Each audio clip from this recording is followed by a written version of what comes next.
ജന്മങ്ങളായി ഭാഗം 31. ജിഷ സ്വയം തന്നെ ഒന്ന് നോക്കി. പിന്നെ ഭദ്രയെയും നോക്കി. വെറുതെയാ ഈ കെട്ടി ഒരുങ്ങുന്നത്. ഇവളുടെ കൂടെ പോയ ഒരു പട്ടിക്കുഞ്ഞ് പോലും എന്നെ നോക്കില്ല, ജിഷ പറഞ്ഞു. എന്നാൽ അവൾ പറഞ്ഞത് അവളുടെ അടുത്ത് വന്ന സഞ്ജയ് കേട്ടിരുന്നു. കണ്ണ് വയ്ക്കുന്നുവോ എൻ്റെ മോളെ? സഞ്ജയ് ചോദിച്ചു. തൻ്റെ മോളോ? ഇത് എൻ്റെ സഞ്ജീവൻ അങ്കിളിൻ്റെയും ദീപാഞ്ജിയുടെയും മകളാണ്. തൻ്റെ മകളാകണമെങ്കിൽ താൻ കല്യാണം കഴിച്ച് തൻ്റെ ഭാര്യ പ്രസവിക്കണം. അതിൽ മകളുണ്ടാകണം. അപ്പോൾ തൻ്റെ മകളാകും. കേട്ടോടോ, അവൾ പറഞ്ഞു. അതിന് നീ എനിക്കൊരു ചാൻസ് തരുന്നില്ലല്ലോ. പെട്ടെന്ന് സഞ്ജയ് പറഞ്ഞത് കേട്ടതും അവൾ എന്തോ പറയാൻ വന്നു. അപ്പോഴാണ് അവൻ പറഞ്ഞത് എന്താണെന്ന് അവൾ ഓർത്തത്. എന്താ പറഞ്ഞേ?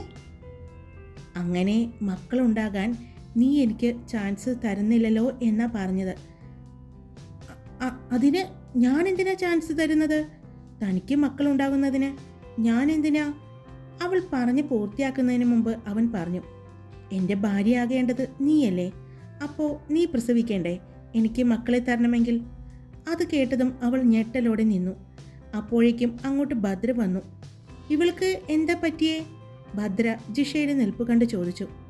ഒന്നുമില്ല, അവളുടെ ഭാവി ഞാനൊന്ന് പ്രവചിച്ചതാ, അതിൻ്റെ ഷോക്കിലാണ് അവൻ പറഞ്ഞു. ഡി ജിഷേ, ഭദ്ര അവളെ കയ്യിൽ തട്ടിക്കൊണ്ട് വിളിച്ചു. നീ എന്തുവാടി സ്വപ്നം കണ്ടുകൊണ്ട് നിൽക്കാണോ? ഇപ്പൊ തന്നെ സമയം വൈകി, ആ പോകാം, ഭദ്ര വിളിച്ചു. അത് കേട്ടതും ജിഷ അവളുടെ അടുത്ത് നിന്ന സഞ്ജയെ ഒന്ന് ദേഷ്യത്തോടെ നോക്കി. ദേഷ്യത്തിൽ നോക്കിയിട്ട് ഒരു കാര്യമില്ല, ഈ കണ്ണുകളിൽ എന്നോടുള്ള പ്രണയമാണ് കാണേണ്ടത്, അവൻ പറഞ്ഞുകൊണ്ട് അവിടെ നിന്നും നടന്നു. അത് കേട്ടതും ജിഷയ്ക്ക് ഒന്നും പറയാൻ പറ്റാതെ അവൾ ഭദ്രയുടെ കൂടെ തന്നെ നടന്നു. അവൻ അവരുടെ പുറകെയും നടന്നു. സഞ്ജയ് കാറെടുത്തു. കോ ഡ്രൈവിംഗ് സീറ്റിൽ ഭദ്രയാണ് ഇരുന്നത്.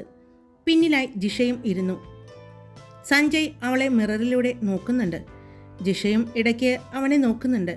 രണ്ടുപേരുടെയും കണ്ണുകൾ ഉടക്കുമ്പോൾ രണ്ടുപേരും പരസ്പരം കണ്ണുകൾ മാറ്റും.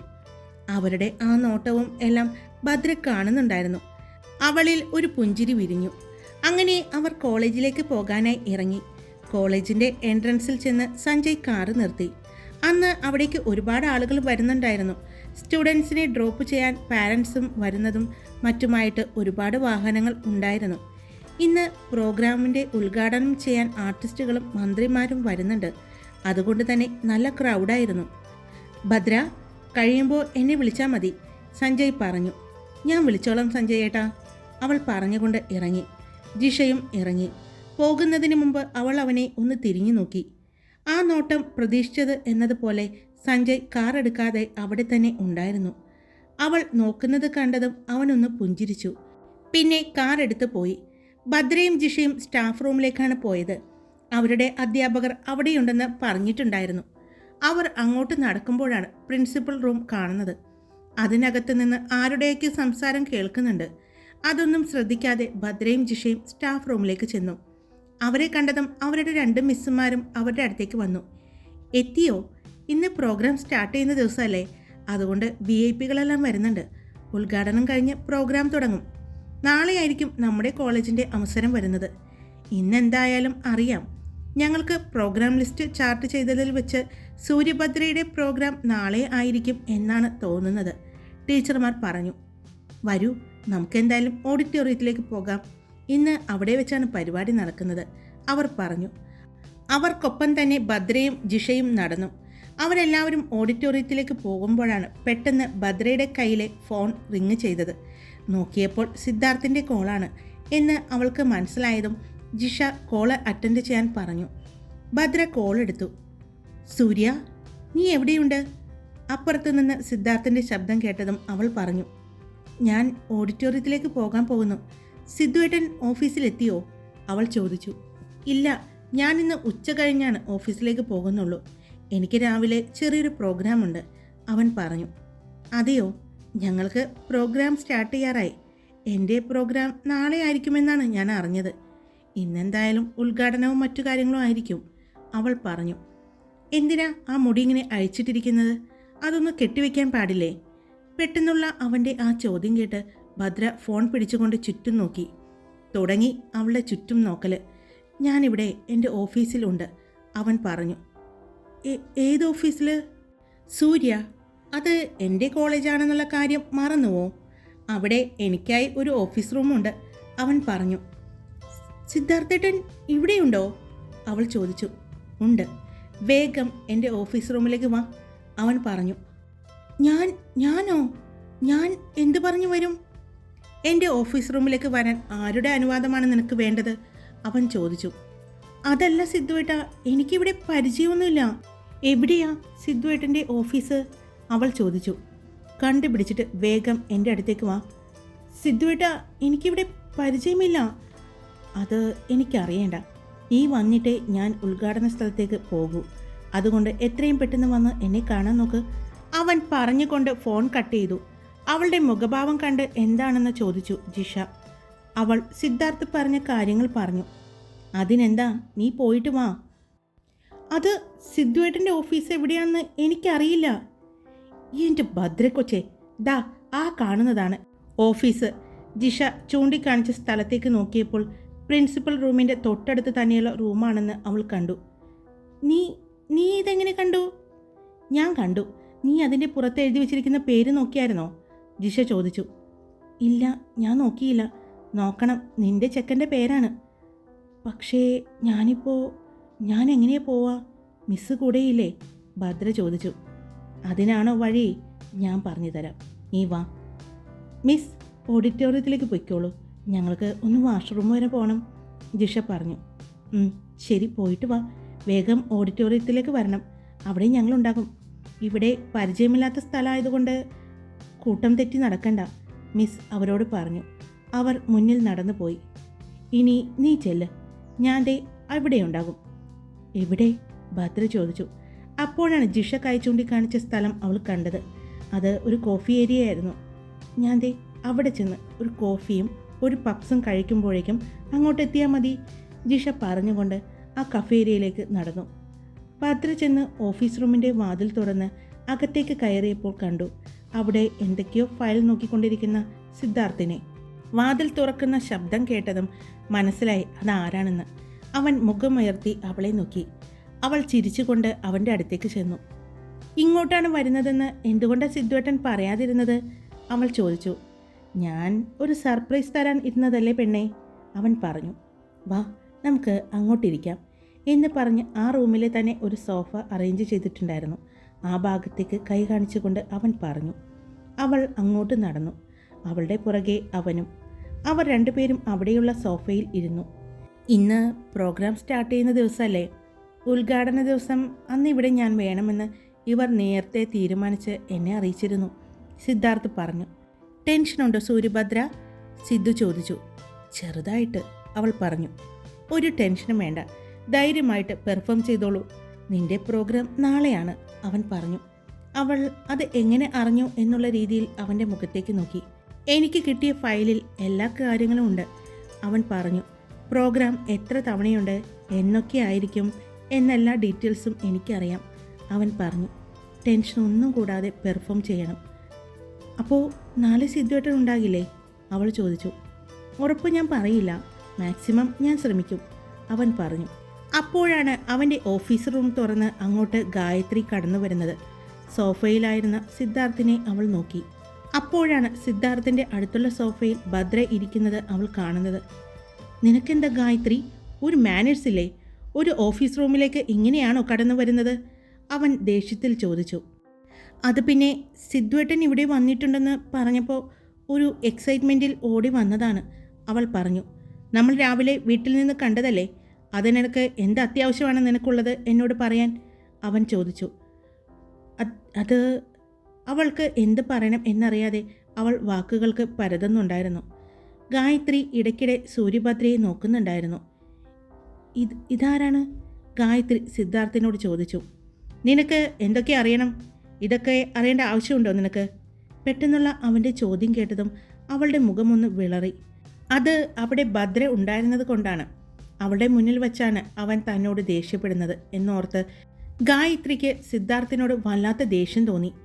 നിനക്ക് ഒന്നും പറയാനില്ലെങ്കിൽ നീ പോകാൻ നോക്ക്, സിദ്ധാർത്ഥ് അല്പം ദേഷ്യത്തോടെ പറഞ്ഞു.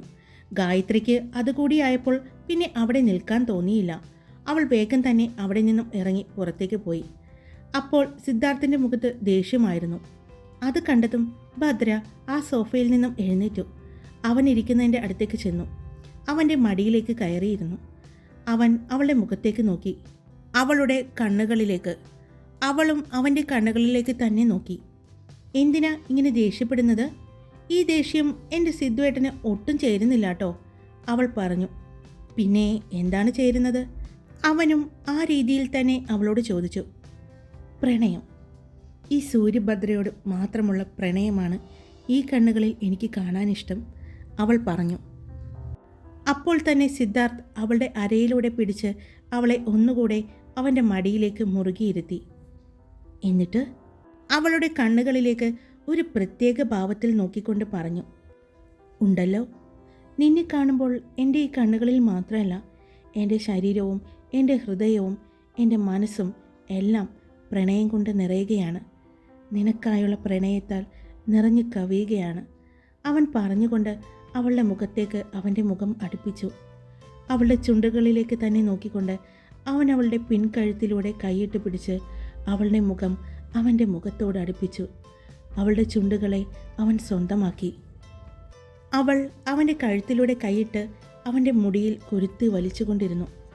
അവൻ ഗാഢമായി അവളുടെ ചുണ്ടുകളെ നുണഞ്ഞു വലിച്ചു. അവളുടെ ചുണ്ടുകളെ അവൻ കടിച്ചു. പെട്ടെന്ന് ആ കടിയുടെ വേദനയിൽ അവൾ കണ്ണു തുറന്ന് നോക്കുമ്പോൾ അവളെ തന്നെ നോക്കി, അവളുടെ കണ്ണുകളിലേക്ക് നോക്കി അവളുടെ ചുണ്ടുകളെ നുണയുന്നതാണ് കണ്ടത്. പെട്ടെന്ന് അവൾ അവനെ തള്ളി മാറ്റി. സിദ്ധുവേട്ടാ, വേദനിച്ചുട്ടോ, അവൾ പറഞ്ഞു. ആണോ? എന്നാ ഇനി വേദനയ്ക്കുള്ള മരുന്ന് തരട്ടെ, അവൻ ചോദിച്ചു. വേണ്ട, ഇനി താങ്ങില്ല മോനെ, ഇപ്പോൾ തന്നെ സമയം വൈകി. നമ്മുടെ ജിഷ ഒരു ചായയും പപ്സും കഴിക്കുന്ന സമയമാണ് പറഞ്ഞിരിക്കുന്നത്. പക്ഷേ ഈ സമയം കൊണ്ട് തന്നെ അവൾ ആ കോഫി ഷോപ്പിലെ മുഴുവൻ പപ്സും കഴിച്ചിട്ടുണ്ടാവും. ഞാൻ അങ്ങോട്ട് ചെല്ലട്ടെ, പറഞ്ഞുകൊണ്ട് അവൾ അവൻ്റെ മടിയിൽ നിന്നും എഴുന്നേക്കാൻ നോക്കി. അവൻ അവളെ വീണ്ടും പിടിച്ചിരുത്തി. അതെ, ഒരുപാട് ആൺകുട്ടികളുണ്ട്, അധ്യാപകരുണ്ട്, പല കോളേജിൽ നിന്നും ഉള്ളത്. എൻ്റെ പെണ്ണിനെ ഈ കോലത്തിൽ അങ്ങോട്ട് വിടാൻ എനിക്ക് തോന്നുന്നില്ല, അവൻ പറഞ്ഞു. അതെന്താ, അത്രയ്ക്ക് മോശമാണോ? അവൾ അവളെ തന്നെ അടിമുടി നോക്കിക്കൊണ്ട് ചോദിച്ചു. മോശമല്ല, ഭംഗിയായിട്ടുണ്ട്. ആരെങ്കിലും പ്രപ്പോസ് ചെയ്താൽ എൻ്റെ കൈക്ക് പണിയാകുമല്ലോ എന്ന് ഓർത്തിട്ടാണ്, അവൻ പറഞ്ഞു. അതിന് സിദ്ധുവേട്ടൻ്റെ ആവശ്യമില്ല, അത് നേരിടാൻ എനിക്ക് പറ്റും. അതുകൊണ്ട് എൻ്റെ സിദ്ധുവേട്ടൻ ടെൻഷനാകേണ്ട, അവൾ പറഞ്ഞു. അതാണ് എൻ്റെ ഏറ്റവും വലിയ പേടിയും. നീ അതിലിടപെടും, അവസാനം അത് നിൻ്റെ കയ്യിൽ നിന്നും പോകും, പിന്നെ ഞാൻ എത്തേണ്ടി വരും, അവൻ അവളെ കളിയാക്കിക്കൊണ്ട് പറഞ്ഞു. അതിനല്ലേ ഞാൻ ഇതുപോലെ ഇത്രയും മനോഹരമായ ബോഡിയുമായിട്ട് നടക്കുന്ന, ബോഡി നല്ല ഫിറ്റായ ഒരു ബോഡി ഗാർഡിനെ കൊണ്ട് നടക്കുന്നത്, അവൾ പറഞ്ഞു. എൻ്റെ ബോഡി ഫിറ്റാണെന്ന് നിനക്കെങ്ങനെ അറിയാം? അവൻ ചോദിച്ചു. അത് ഇപ്പോൾ ഒറ്റ നോട്ടത്തിൽ കണ്ടാൽ തന്നെ എല്ലാവർക്കും അറിയാലോ, 6 പാക്ക് ആണെന്ന്, അവൾ പറഞ്ഞു. ആണോ? എന്താ, ഒന്ന് നോക്കണോ? 6 പാക്കാണോ അതോ വേറെ എന്തെങ്കിലും പാക്കാണോ എന്ന് അവൻ ചോദിച്ചു. ഒരു നാണവുമില്ല. ഞാൻ വിചാരിച്ചില്ല ഇങ്ങനെയുള്ള ഒരാളാണെന്ന്. എപ്പോഴും മുഖം വീർപ്പിച്ച് ദേഷ്യപ്പെട്ട് ചിരിക്കാതെ നടക്കുന്ന ഒരു മനുഷ്യനാണെന്നാണ് ഞാൻ വിചാരിച്ചത്. ഇപ്പോൾ കണ്ടാൽ പറയുമോ ഇങ്ങനെ സംസാരിക്കുന്ന ഒരാളാണെന്ന്? ഞാനിപ്പോൾ ഇത് ആരോടെങ്കിലും പറഞ്ഞാൽ വിശ്വസിക്കുമോ? അവൾ ചോദിച്ചു. എന്താ, എല്ലാവരും വിശ്വസിക്കണോ? അതിന് ഇപ്പോൾ എല്ലാവരുടെയും മുന്നിൽ വെച്ച് ഞാൻ നിന്നെ കെട്ടിപ്പിടിച്ച് ഒരു കിസ് ചെയ്യാം, അപ്പോൾ എല്ലാവരും വിശ്വസിക്കും, അവൻ പറഞ്ഞു. ഇപ്പോൾ തന്നത് എനിക്ക് ഒരാഴ്ചത്തേക്കുള്ള വകയാണ്. ഈ മുറിവ് മാറിയിട്ട് തന്നാൽ പോരെ അടുത്തത്, അവൾ ചോദിച്ചു. അതിനുള്ള മുറിവൊന്നുമില്ല, ഞാൻ നോക്കട്ടെ, അവൻ അവളുടെ അടുത്തേക്ക് വന്ന് അവളുടെ ചുണ്ടിൽ പിടിക്കാൻ പോയതും. വേണ്ട, ഇനി നോക്കണ്ടത്. അതെ, ഞാൻ പോട്ടെ, ഇനി വൈകിയേ പറ്റില്ല. ഇനി ഉദ്ഘാടനത്തിന് സമയമായിട്ടുണ്ട്. ആരെങ്കിലും വരുന്നതിന് മുമ്പ് ഞാൻ ഈ രാവണൻ കോട്ടയിൽ നിന്നും എനിക്ക് പുറത്തേക്ക് കിടക്കണം, അവൾ പറഞ്ഞു. ഇത് രാവണൻ കോട്ടയാണോ? അവൻ ചോദിച്ചു. പിന്നെ ഈ സീതയെ ഇവിടെ പിടിച്ചു വെച്ച് കഴിഞ്ഞാൽ ഇത് രാവണൻ കോട്ടയല്ലേ, അവൾ ചോദിച്ചു. പക്ഷേ സീതയ്ക്ക് അവകാശിയായി രാമനുണ്ട്. പക്ഷേ എൻ്റെ സീതയ്ക്ക് അവകാശിയായി ഈ രാവണൻ മതി, അവൻ പറഞ്ഞു. ശരി രാവണ, അപ്പോൾ ഞാൻ പോവുകയാണ് എന്ന് പറഞ്ഞ് അവൾ ഓഫീസ് റൂമിൻ്റെ വാതിൽ തുറന്ന് പുറത്തേക്ക് തലയിട്ടു. ആരും ശ്രദ്ധിക്കുന്നില്ല എന്ന് കണ്ടതും അവൾ ഇറങ്ങി കോഫി ഷോപ്പിലേക്ക് നടന്നു. എന്നാൽ അവൾ അവിടെ നിന്നും ഇറങ്ങുന്നത് ഗായത്രി കണ്ടിരുന്നു. അവളുടെ കണ്ണുകളിൽ ദേഷ്യം കൊണ്ട് ചുവന്നു. ഇവളും സിദ്ധുവേട്ടനും തമ്മിൽ എന്താണ് ബന്ധം? ഒരു പെണ്ണിനോടും സംസാരിക്കാത്ത സിദ്ധാർത്ഥ് എന്താണ് ഇവളുമായിട്ട്? ഗായത്രി ആലോചിച്ചു. എന്നാൽ ഇതേ സമയം ജിഷ അവിടെ ഇരുന്ന് പപ്സ് കഴിക്കുന്നുണ്ട്. കൂടെ ഒരു പെൺകുട്ടിയും കൂടി ഇരുന്ന് സംസാരിക്കുന്നുണ്ട്. രണ്ടുപേരും നല്ല സംസാരമാണ്. അങ്ങോട്ടാണ് ഭദ്ര ചെല്ലുന്നത്. ജിഷ, ഭദ്ര വിളിച്ചു. ആ, നീ വന്നോ? അവൾ ചോദിച്ചു. ദിവ്യ, ഇതാണ് ഞാൻ പറഞ്ഞ എൻ്റെ ബെസ്റ്റ് ഫ്രണ്ട് സൂര്യഭദ്ര. ഭദ്ര, ഇത് ദിവ്യ, ആള് പാലക്കാട് നിന്നാണ്, ജിഷ പറഞ്ഞു. എനിക്ക് ഇവിടെ നിന്ന് കിട്ടിയ കൂട്ടാണ്. നമ്മളെപ്പോലെ തന്നെ ഈ പ്രോഗ്രാമിന് പങ്കെടുക്കാൻ വന്നതാണ്. ടീച്ചർമാരും ഉണ്ട്. അവരെല്ലാം അങ്ങോട്ട് പോയിരിക്കുകയാണ്. ആളെ ഒറ്റയ്ക്ക് നിന്നപ്പോൾ ഞാൻ കൂടെ കൂട്ടി, ജിഷ പറഞ്ഞു. നിനക്ക് കോഫി വേണോ? ജിഷ ഭദ്രയോട് ചോദിച്ചു. വേണ്ട എനിക്ക്, ഭദ്ര പറഞ്ഞു. ജിഷ അവളുടെ അടുത്ത് നിന്നുകൊണ്ട് പറഞ്ഞു. ഈ മുറിവ് ഉണങ്ങാൻ ഇത്തിരി ചൂട് ചായ കുടിക്കുന്നത് നല്ലതാണ്. ജിഷ പറയുന്നത് കേട്ടതും ഭദ്ര അവളെ നോക്കി. ജിഷ കണ്ണുകൊണ്ട് അവളുടെ ചുണ്ട് കാണിച്ചു കൊടുത്തു. അത് മനസ്സിലായതും പെട്ടെന്ന് ഭദ്ര അവളുടെ ചുണ്ട് കടിച്ചു പിടിച്ചു. ഒളിപ്പിക്കണ്ട, ഞാൻ കണ്ടു, അവൾ പറഞ്ഞു. എന്താ നിങ്ങൾ തമ്മിൽ സ്വകാര്യം പറച്ചില്? എന്നെ കൂടി കൂട്ടുവോ നിങ്ങളുടെ കൂടെ? ദിവ്യ ചോദിച്ചു. അവളുടെ ചോദ്യം കേട്ട് ഭദ്രയ്ക്ക് പാവം തോന്നി. ശരിക്കും ഒരു പാവം കുട്ടിയാണ്. അവളെ കാണുമ്പോൾ തന്നെ അറിയാം. അയ്യോ, ഇയാളുടെ ചുണ്ടിൽ എന്താ പറ്റിയേ?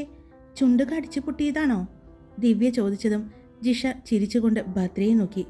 ഭദ്ര അവളെ കൂർപ്പിച്ച് നോക്കിക്കൊണ്ട് പറഞ്ഞു. അത് ഞാൻ അറിയാതെ ചുണ്ട് കടിക്കുന്ന സ്വഭാവമുണ്ട്. പെട്ടെന്ന് അറിയാതെ ചുണ്ട് കടിച്ചതാണ്, ഭദ്ര പറഞ്ഞു. അതെയോ? വേഗം ചുണ്ടിലെ മുറിവ് ഉണക്കും. കാരണം നമ്മുടെ ഉമിനീര് ചെല്ലുന്നതല്ലേ, അതുകൊണ്ട് പെട്ടെന്ന് ഉണങ്ങുമെന്ന് എൻ്റെ അമ്മ പറഞ്ഞിട്ടുണ്ട്, ദിവ്യ പറഞ്ഞു. അതെന്താ അമ്മ അങ്ങനെ പറയാൻ? ജിഷ അവളോട് ചോദിക്കുന്നത് കേട്ടതും അവളുടെ കയ്യിൽ പിടിച്ച് ഭദ്ര ഒന്ന് പിച്ചി. ഓ, എനിക്ക് വേദനിച്ചു. ഞാൻ അതിന് തെറ്റായിട്ടൊന്നും ചോദിച്ചില്ലല്ലോ. അമ്മ അങ്ങനെ പറയണമെങ്കിൽ ഒരു കാരണം ഉണ്ടാവുമല്ലോ. അതെന്താണെന്നാണ് ഞാൻ ചോദിച്ചത്, അല്ലാതെ വേറൊന്നുമല്ല ഞാൻ ചോദിച്ചത്, അവൾ പറഞ്ഞു. അത് എൻ്റെ ചേച്ചി വീട്ടിൽ വരുമ്പോഴൊക്കെ ചേച്ചിയുടെ ചുണ്ട് പൊട്ടിയിട്ടുണ്ടാകും. അപ്പോൾ അമ്മ പറഞ്ഞതാണ്, അവളോട് ദിവ്യ പറഞ്ഞു. ചേച്ചി വിവാഹിതയാണോ? ജിഷ ചോദിച്ചു. അതെ, ചേച്ചിയുടെ വിവാഹം കഴിഞ്ഞിട്ട് അധികം നാളായിട്ടില്ല, ദിവ്യ പറഞ്ഞു. അതെയോ?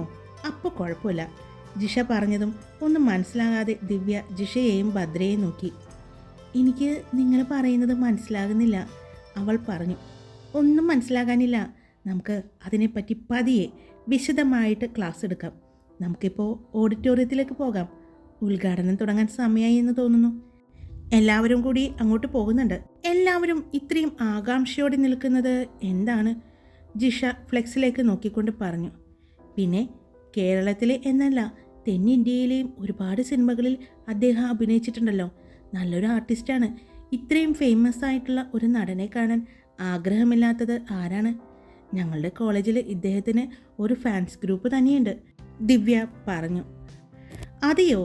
പക്ഷേ ഞങ്ങളുടെ കോളേജിൽ ഫാൻസ് ഗ്രൂപ്പ് ഉള്ളത് ഈ ആർട്ടിസ്റ്റുകൾക്കൊന്നുമല്ല. സിദ്ധാർത്ഥ മേനോൻ എന്ന ഒരു ബിസിനസ്മാനെ കുറിച്ച് കേട്ടിട്ടുണ്ടോ? ജിഷ ചോദിച്ചു. ഉണ്ട്, കേട്ടിട്ടുണ്ട്. ഈ കോളേജ് അദ്ദേഹത്തിൻ്റെ ആണെന്ന് ഞാൻ കേട്ടിട്ടുണ്ട്. ആ അതെ, ഈ കോളേജ് അദ്ദേഹത്തിൻ്റെയാണ്. അദ്ദേഹത്തിന് ഒരുപാട് സ്ഥാപനങ്ങളുണ്ട്, കോളേജുകളുണ്ടെന്നറിയാം. ഞങ്ങൾ പഠിക്കുന്ന ഡൽഹിയിലെ കോളേജും അദ്ദേഹത്തിൻ്റെ തന്നെയാണ്, ജിഷ പറഞ്ഞു. അപ്പോൾ നിങ്ങൾ അദ്ദേഹത്തെ കണ്ടിട്ടുണ്ടോ? ദിവ്യ ചോദിച്ചു. പിന്നെ ദേ, ഇവള് കുറച്ച് മുമ്പ് കൂടി വിശദമായിട്ട് കണ്ടിട്ടുള്ള വരവാണ്, ജിഷ ഭദ്രയെ നോക്കിക്കൊണ്ട് പറഞ്ഞു. അതെ, സംസാരിച്ച് നിന്ന് ശരിയാവില്ല, ഓഡിറ്റോറിയത്തിലേക്ക് പോകാം.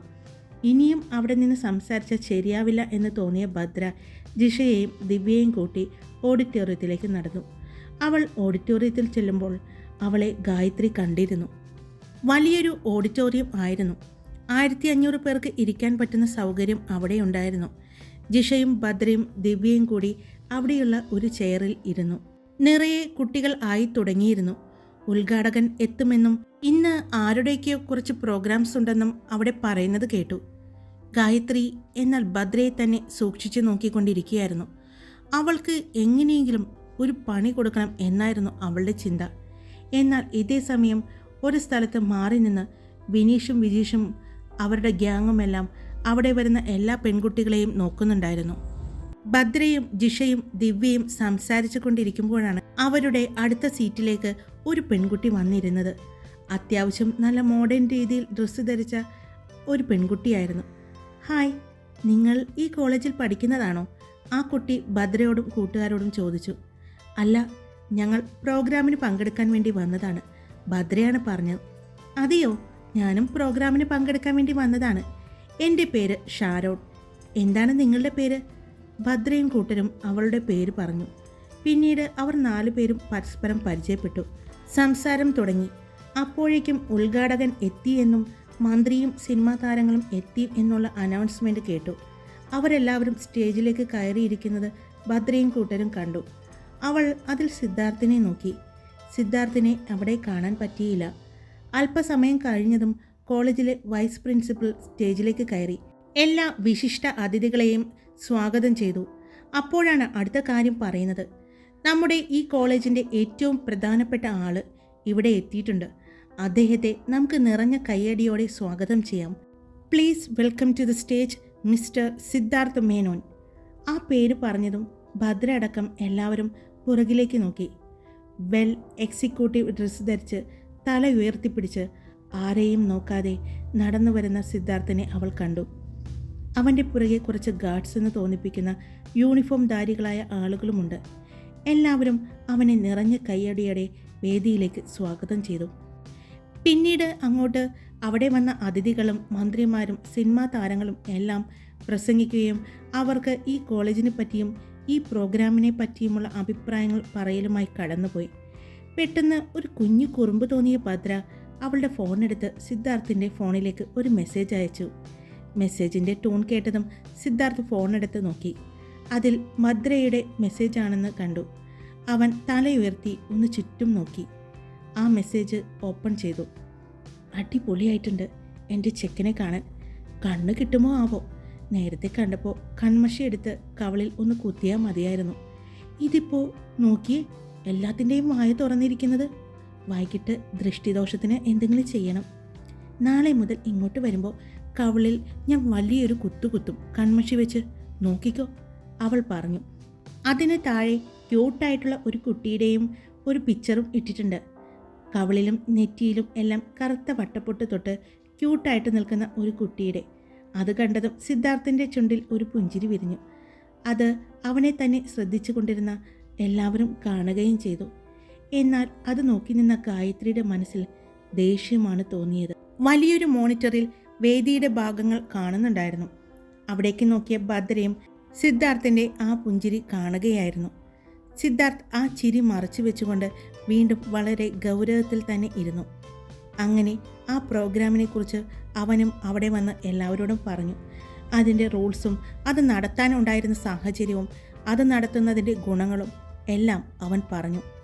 അതിനുശേഷം അവിടെ 2-3 പ്രോഗ്രാംസ് ഉണ്ടെന്നും അത് എല്ലാവരും കാണണമെന്നും ആ കോളേജിൻ്റെ പ്രിൻസിപ്പൽ എല്ലാവരെയും അത് കാണാൻ ക്ഷണിക്കുകയും ചെയ്തു. എല്ലാവരും സ്റ്റേജിൽ നിന്നും ഇറങ്ങി മുൻനിരയിൽ VVIPകൾക്കായി ഇട്ടിരിക്കുന്ന ചെയറിൽ വന്നിരുന്നു. അതിൻ്റെ കൂട്ടത്തിൽ സിദ്ധാർത്ഥും ഉണ്ടായിരുന്നു. അവിടെ വന്നിരിക്കുന്ന ആർട്ടിസ്റ്റുകളുമായി സിദ്ധാർത്ഥ് സംസാരിക്കുന്നുണ്ടായിരുന്നു. മന്ത്രിമാരും അവൻ്റെ അടുത്ത് സംസാരിച്ചു കൊണ്ട് ഇരുന്നു. അപ്പോഴാണ് ഭദ്രയുടെ അടുത്ത് വന്ന് ഒരു പെൺകുട്ടി പേര് ചോദിച്ചത്. എവിടെ നിന്നാണ് വരുന്നത് എന്ന് ചോദിച്ചു. അവളുടെ കോളേജും ഏതാണെന്ന് ചോദിച്ചു. അവൾ അതെല്ലാം പറഞ്ഞു. നിന്നോട് മാത്രം എന്താ ചോദിക്കുന്നത്? ജിഷ ചോദിച്ചു. അറിയില്ല, എന്തെങ്കിലും ആവട്ടെ. പിന്നീട് അവർ വീണ്ടും സംസാരത്തിലേക്ക് മുഴുകി. ആ സമയം കൊണ്ട് തന്നെ അവർ 4 പേരും നല്ല കൂട്ടായി മാറിയിരുന്നു. ദിവ്യയും ഷാരോണും അവരുമായി നന്നായി ഇണങ്ങി. അങ്ങനെ പ്രോഗ്രാം അനൗൺസ് വന്നു. ആദ്യം രംഗപൂജ പോലെയുള്ള കാര്യങ്ങളായിരുന്നു. 2 പ്രോഗ്രാം കഴിഞ്ഞ് അതിഥികളായി വന്നിരിക്കുന്ന മന്ത്രിമാരും സിനിമാ താരങ്ങളും സിദ്ധാർത്ഥ് അടക്കം പോകാൻ എഴുന്നേറ്റപ്പോഴാണ് സ്റ്റേജിൽ നിന്നും ഒരു അനൗൺസ്മെൻറ്റ് കേട്ടത്. ഇന്ന് ഇത്രയും നേരം നിങ്ങൾ കണ്ടുകൊണ്ടിരുന്നത് ഈ കോളേജിലെ സ്റ്റുഡൻസ് ഇവിടെ വന്നിരിക്കുന്ന എല്ലാ കോളേജിലെയും വിദ്യാർത്ഥികൾക്കും അവരുടെ അധ്യാപകർക്കും ഇവിടെ വന്നിരിക്കുന്ന എല്ലാ ഗസ്റ്റുകൾക്കുമായി സമർപ്പിച്ച നൃത്തശില്പങ്ങൾ ആയിരുന്നു. എന്നാൽ ഇപ്പോൾ നടക്കാൻ പോകുന്നത് ഈ കോളേജിനു വേണ്ടി ഡൽഹിയിലെ ഗന്ധർവ മഹാവിദ്യാലയത്തിലെ സ്റ്റുഡൻ്റായ സൂര്യഭദ്രയുടെ പെർഫോമൻസ് ആണ്. പെട്ടെന്ന് അത് അനൗൺസ് ചെയ്തതും ഭദ്ര ഒന്ന് ഞെട്ടി. ഭദ്ര മാത്രമല്ല, അവളുടെ കൂടെ ഉണ്ടായിരുന്ന 3 പേരും. എന്നാൽ ഇത് കേട്ടതും സിദ്ധാർത്ഥ് ഒന്ന് അമ്പരന്നു. അവൻ അത് അനൗൺസ് ചെയ്ത ആളെ നോക്കി. അത് ഗായത്രിയാണെന്ന് കണ്ടതും അവൻ്റെ മുഖം ദേഷ്യം കൊണ്ട് വിറച്ചു. ഹായ് കൂട്ടുകാരെ, ഞാനാണ് കാർത്തിക. എല്ലാവരും സുഖമായിട്ടിരിക്കുന്നു എന്ന് വിശ്വസിക്കുന്നു. ഞാൻ സുഖമായിട്ടിരിക്കുന്നു. ഇന്നലെ ഒരിക്കൽ കൂടി എന്ന സ്റ്റോറിയിൽ ചെറിയൊരു പ്രശ്നം വന്നിരുന്നു. അത് ഞാൻ ഇന്നലെ 9 മണിക്ക് അപ്ലോഡ് ചെയ്തിരുന്നു. എൻ്റെ കയ്യിൽ അപ്ലോഡിങ് കാണിച്ചിട്ടുണ്ടായിരുന്നു. ഞാൻ അത് ശ്രദ്ധിച്ചില്ല. പിന്നെ എൻ്റെ ഫോണിൽ എൻ്റെ വീഡിയോ എനിക്ക് പ്ലേ ചെയ്ത് നോക്കാൻ പറ്റില്ല. അത് യൂട്യൂബിൻ്റെ പോളിസിയെ ബാധിക്കുന്നത് കൊണ്ട് ഞാനത് എൻ്റെ ഹസ്ബൻഡിൻ്റെ ഫോണിലാണ് വീഡിയോ പ്ലേ ചെയ്ത് നോക്കാറ്. പക്ഷേ ഇന്നലെ സ്വാഭാവികമായിട്ടും ഞാൻ അപ്ലോഡ് ചെയ്തു. ഞാൻ കിടന്ന് ഉറങ്ങി. രാവിലെ എനിക്ക് കുറേ മെസ്സേജ് വന്നു, ചേച്ചി ഒരിക്കൽ കൂടി വന്നില്ലല്ലോ എന്നൊക്കെ പറഞ്ഞ് എൻ്റെ പേഴ്സണൽ നമ്പറിലേക്കൊക്കെ എനിക്ക് മെസ്സേജ് വന്നപ്പോഴാണ് ഞാൻ വീണ്ടും ഫോൺ എടുത്ത് നോക്കിയത്. അപ്പോൾ അപ്ലോഡിങ് കാണിക്കുന്നുണ്ട്, പക്ഷേ അത് അപ്ലോഡ് ആയിട്ടില്ല. അങ്ങനെ ഞാൻ വീണ്ടും അത് അപ്ലോഡ് ചെയ്തിട്ടുണ്ട്. ഇന്നാണ് രാവിലെ അത് അപ്ലോഡ് ആയത്. അത് ചെറിയൊരു ടെക്നിക്കൽ പ്രോബ്ലം ആണെന്ന് ഞാൻ കരുതുന്നു. എന്തായാലും ഒരിക്കൽ കൂടി ഇന്ന് വൈകിട്ട് എന്തായാലും ഉണ്ടാകും. പിന്നെ നിങ്ങളുടെ എല്ലാവരുടെ അഭിപ്രായങ്ങൾ എനിക്ക് കമൻ്റായിട്ട് പറയുക, ലൈക്ക് ചെയ്യുക. മെയിനായിട്ട് എല്ലാവരും ലൈക്ക് ചെയ്യണം കേട്ടോ. നിങ്ങൾ തരുന്ന ലൈക്കൊക്കെയാണ് എനിക്ക് ഏറ്റവും കൂടുതൽ സന്തോഷം തരുന്നത്. ഞങ്ങളെടുക്കുന്ന ഈ എഫേർട്ടിന് നിങ്ങൾക്ക് തരാൻ പറ്റിയ ഏറ്റവും വലിയ സന്തോഷം ലൈക്കും കമൻസും ഒക്കെയാണ്. അപ്പോൾ അതൊക്കെ ചെയ്യുക. സബ്സ്ക്രൈബ് ചെയ്യാത്തവർ സബ്സ്ക്രൈബ് ചെയ്ത് സപ്പോർട്ട് ചെയ്യുക. Love you all. It's me Karthika.